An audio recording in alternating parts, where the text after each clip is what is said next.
Ancient warfare का संदर्भ भारत के वेदों में भी साफ दिखाई देता है और वहाँ से भी भारत की सेनाएं दरअसल युद्ध कौशल और किस तरह से युद्ध नीतियाँ दरअसल उस वक्त बनती थी उसकी सीख ले रही हैं। अगर आप ऋग्वेद के 7वें मंडल में देखें तो इस तरह से दरअसल उस वक्त के होने वाले युद्ध और उससे संबंधित जो तमाम तरह की नीतियां हैं उसके संदर्भ आपको दिखाई देते हैं। ये 7वां मंडल है और इसमें आप देख रहे हैं कि किस तरह से लगभग तकरीबन इसमें 10 जो मंडल हैं उसमें से 7वें मंडल में आपको युद्ध और उससे जुड़ी हुई चीज़ें दिखती हैं। प्राचीन युद्ध कौशल की अगर हम बात करें तो उसका संदर्भ भारत के प्राचीन ग्रंथ वेद से शुरू होता है, जिससे मॉडर्न वॉरफेयर के लिए भारतीय सेनाएं रेफरेंस ले रही हैं। और वो मैन्युस्क्रिप्ट क्या है वो आपको यहाँ दिखाई देगा। ये आपके 7वें मंडल का संदर्भ है जो कि ऋग्वेद से लिया गया है। इसमें उस वक्त के युद्ध की जो बातें हैं वो भी स्पष्ट तौर पर लिखी गई हैं और लगभग आप समझिए कि समुद्र मंथन से जुड़े हुए उस वक्त के जो हम कहें कि चैप्टर्स हैं या फिर सुर और असुर के बीच की जो लड़ाई है, गुड एविल के बीच जो लड़ाई है, उस वक्त जो 10 राजाओं के बीच हुए युद्ध हैं उसका संदर्भ है। और साथ ही आप देखिए कि धनुर्वेद में जब आप आते हैं तो उस वक्त के सबसे हम कहें कि मोस्ट मॉडर्न वेपन के तौर पर जो यूज़ किया जाता था धनुर्विद्या को, वो दरअसल किस तरह से यहाँ पर शुमार किया गया है ये भी आप देख सकते हैं। एक मैन्युस्क्रिप्ट यहाँ पर एग्जीबिशन में रखा गया है जो कि ऋग्वेद का है और ये बेहद प्राचीन मैन्युस्क्रिप्ट है। लगभग 1500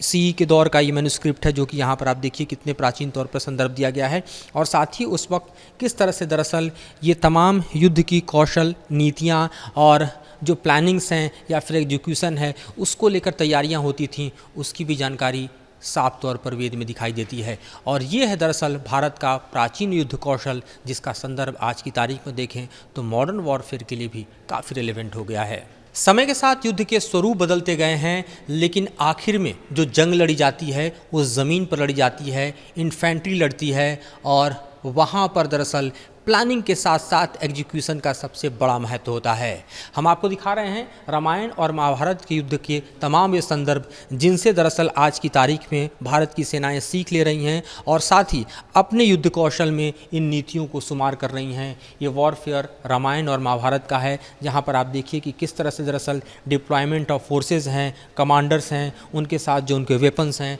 और उसको किस तरह से प्रयोग करना है ये भी दिखाया गया है। ये महाभारत का संदर्भ है जहाँ पर आप देख रहे हैं कि किस तरह से दरअसल ये पूरा का पूरा हिस्सा आप देखिए इस फोटोग्राफ के ज़रिए और यहाँ के उपस्थित मैन्युस्क्रिप्ट के ज़रिए तो मिलिट्री फॉर्मेशन को बेहतरीन तरीके से दिखाया गया है। इस मिलिट्री फॉर्मेशन में आप देखिए कि किस तरह से दरअसल यहाँ पर जो कमांडर इन चीफ है वो सबसे आगे है और अलग अलग सेनाएं जो हैं वो दरअसल अपने उस वक्त के हथियारों को लेकर, चाहे सोर्ड हो, शील्ड हो, स्पीयर्स हो, तीर कमान हो,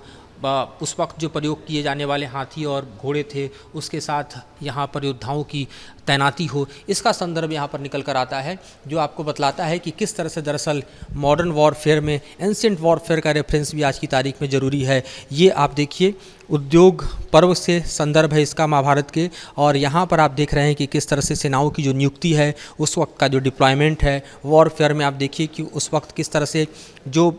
उपलब्ध हथियार हैं उनके साथ सेनाओं का जो फॉर्मेशन है वो दिखाई देता है। तो इस तरह से आप देखिए तो तकरीबन जो मॉडर्न वॉरफेयर आज की तारीख में लड़ा जा रहा है ज़मीन पर, हथियार भले बदल गए हों लेकिन युद्ध की नीतियाँ और ख़ास तौर पे आप देखिए तो कमांडर के साथ सेनाओं का जो फॉर्मेशन है उसको लेकर उस वक्त भी उसी तरह की तैयारी होती थी जिसकी ज़रूरत आज महसूस की जा रही है। और इसीलिए भारत की सेनाएं अगर मॉडर्न वॉरफेयर में रामायण और महाभारत के उस वक्त के युद्धकालीन तरकीबों को और नीतियों का रेफरेंस ले रही है तो इसे देखकर समझा जा सकता है कि वो किस तरह से सेना के काम आज भी आ सकता है। प्राचीन काल से आधुनिक काल की तरफ आप बढ़ते हैं तो आपको जिन हथियारों की श्रृंखला दिखाई देती है उससे हड़प्पा काल में सबसे पहले अगर आप देखें तो आपको कॉपर होड्स दिखाई देते हैं। ये अलग अलग तरह के कॉपर होड्स हैं जो देखिए किस तरह उस वक्त के सबसे धारदार हथियारों में से एक रहे होंगे और उनके निर्माण की कला जो है उस वक्त किस तरह से रही होगी। तकरीबन हम बात कर रहे हैं 3000 टू 2000 BC की कॉपर से बने हुए ये होड्स हैं जो कि यहाँ पर इस तरह से सजाए गए हैं और दिखाया जा रहा है कि हड़प्पा काल में भी किस तरह से युद्ध कौशल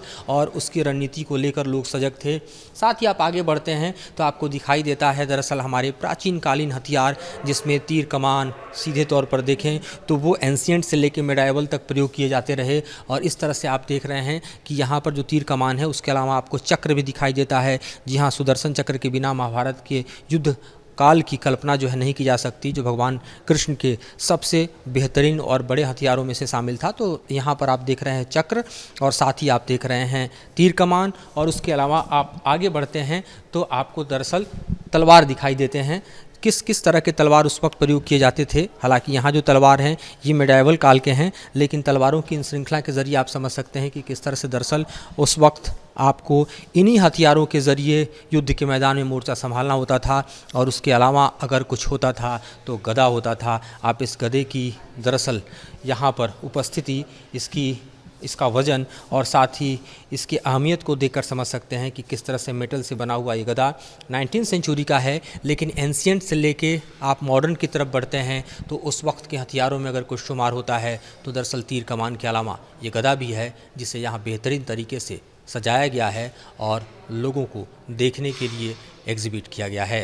वीडियो जराम के साथ Madhurendra Kumar, news nation, Delhi. Ancient warfare का संदर्भ भारत के वेदों में भी साफ दिखाई देता है और वहाँ से भी भारत की सेनाएं दरअसल युद्ध कौशल और किस तरह से युद्ध नीतियाँ दरअसल उस वक्त बनती थी उसकी सीख ले रही हैं। अगर आप ऋग्वेद के 7वें मंडल में देखें तो इस तरह से दरअसल उस वक्त के होने वाले युद्ध और उससे संबंधित जो तमाम तरह की नीतियाँ हैं उसके संदर्भ आपको दिखाई देते हैं। ये 7वां मंडल है और इसमें आप देख रहे हैं कि किस तरह से लगभग